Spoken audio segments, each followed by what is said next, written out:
चाहे लोग कितने ही आरोप लगाएं, कितने ही भारत की निंदा करें, कोई नहीं है दुनिया में जो कह सकता है कि आज भारत जितना मजबूत है हर प्रकार से, वैसे कभी भी वो नहीं रहा है।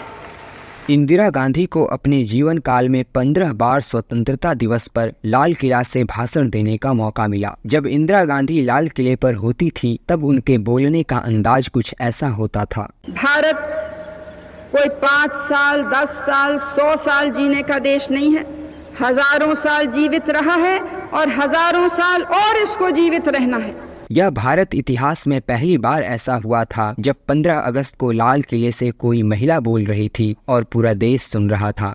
हमें मालूम है कि कभी कभी अन्याय होता है, हमको मालूम है कि कभी कभी अत्याचार होता है, हमको मालूम है कि कभी कभी भ्रष्टाचार भी है, लेकिन इनसे लड़ने का क्या तरीका है? क्या कमजोर सरकार इनसे लड़ सकती है? क्या वो सरकार जिस पे स्वयं हर समय हमला हो रहा है वो गरीबों को सुरक्षित रख सकती है, अल्पसंख्यक के लोगों को बचा सकती है? क्या वो सरकार इस देश का सारी दुनिया में सिर ऊंचा कर सकती है? यह वो वक्त था जब देश की प्रधानमंत्री इंदिरा गांधी को लाल किला तक पहुंचाने के लिए एक लग्जरी जीप होता था और उस जीप पर खड़ी होकर इंदिरा गांधी लाल किले तक पहुंचती थी। जीप धीरे धीरे लाल किला की तरफ बढ़ रही थी और इंदिरा गांधी हजारों देशवासियों का हाथ जोड़कर अभिवादन कर रही थी। कुछ लोग हैं वो समझते हैं कि केवल तोड़फाड़ से ही कोई आगे बढ़ सकता है, क्योंकि उससे शायद नाम समाचार पत्र में आ जाता है, कुछ धूमधाम हो जाती है। लेकिन हमको धूमधाम चाहिए या हमको अपने देश को मजबूत बनाना है? हमको अपना नाम अखबार में लाना है या हमको अपने देश को चमकाना है? ये आज आप सबको चुनना है। बिल्कुल एक साधारण भारतीय महिला की तरह, बिल्कुल साधारण वेशभूषा, भारत की सबसे शक्तिशाली महिला होने का भी कोई दिखावा नहीं। असल में मेरा विश्वास जातिवाद में नहीं है। मैं तो चाहूंगी कि ये शब्द हम हटा दें अपने देश से, हम सब अपने को एक माने, इस महान देश के महान नागरिक अपनी तय को माने। इंदिरा गांधी का स्पीच देने का जो अंदाज था वह शायद ही आज किसी महिला नेता में दिखाई देता है। देश के सामने बहुत से खतरे हैं, अंदरूनी कमजोरियां तो ही हैं, बाहरी खतरे भी हैं।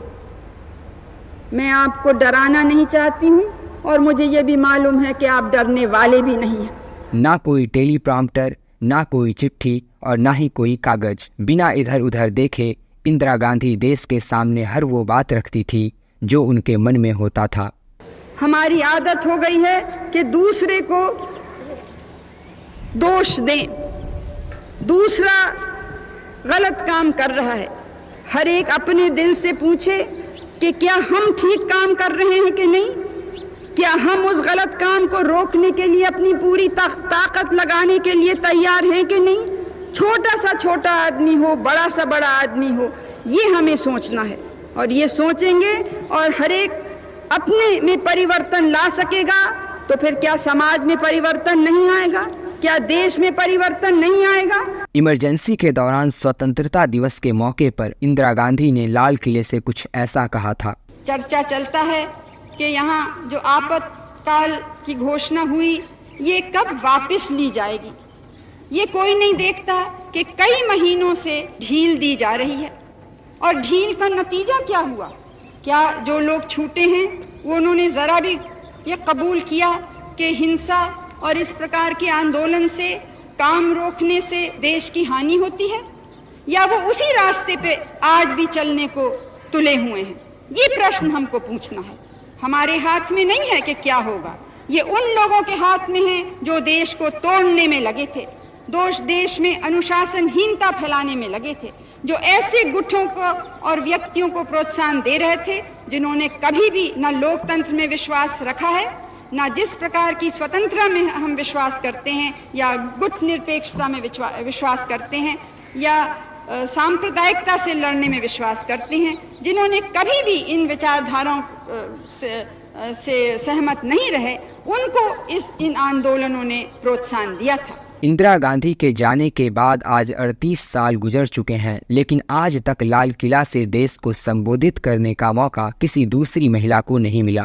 लोग कहते थे कि भारत अपनी जनता को कभी भी नहीं खिला सकेगा, लेकिन आपको मालूम है कि 12 करोड़ टन पैदा हुआ है।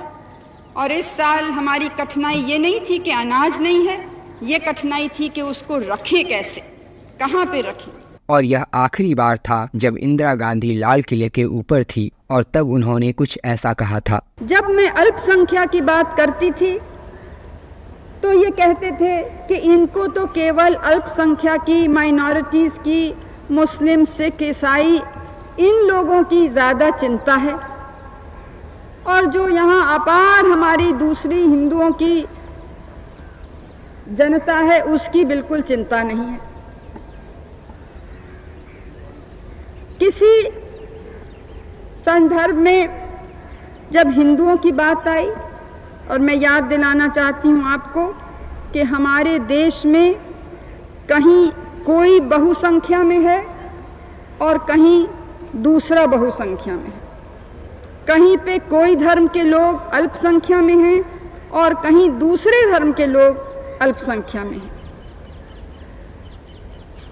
तो अगर बात मैंने जो भी अल्पसंख्या का है या जिसका कोई प्रश्न है या दुख है वो उठाई, तो अब ये नई बात चली कि इनको तो अल्पसंख्या के, माइनॉरिटीज़ के लोगों की बिल्कुल चिंता नहीं है, ये तो वोट चाहती हैं जो बहुसंख्या के लोग हैं।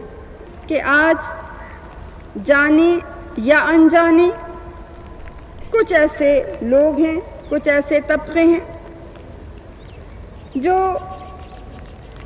जाति के नाम से समाज को चोट पहुंचाते हैं, धर्म के नाम से धर्म को ही धक्का पहुंचाते हैं, प्रांतीयता के नाम से देश को आघात करते हैं। ये है हमारी कमजोरी। हाँ, एक बात आपको कहना मैं भूल ही गई, हमारी बेरोजगारी बहुत बड़ी समस्या है, उसके तरफ हम ध्यान देते आए हैं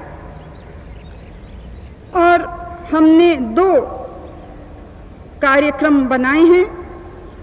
एक जो भूमिहीन हैं उनके लिए, क्योंकि हमारे देश में सबसे गरीब वही हैं और बेरोजगारी का बोझ सबसे भारी उन्हीं के ऊपर पड़ता है। हम चाहते हैं कि हर एक परिवार में से कम एक सदस्य को रोजगारी मिले। ये कार्यक्रम तुरंत शुरू होने वाला है और उसके लिए एक बहुत बड़ी रकम अलग की है। महाराष्ट्र में ये चालू हुआ था और वहाँ सफल हुआ, इसलिए हम इसको सारे देश में फैला रहे हैं। लेकिन मैं आपको याद दिलाना चाहती हूँ कि एकदम से हम हर एक तक नहीं पहुँच सकते हैं। हमारी आशा है कि शुरू में करीब 3 लाख तक पहुँच सकेंगे और जैसे जैसे सफलता मिलेगी और लोग इस स्कीम के अंतर्गत आ सकेंगे। जय हिंद।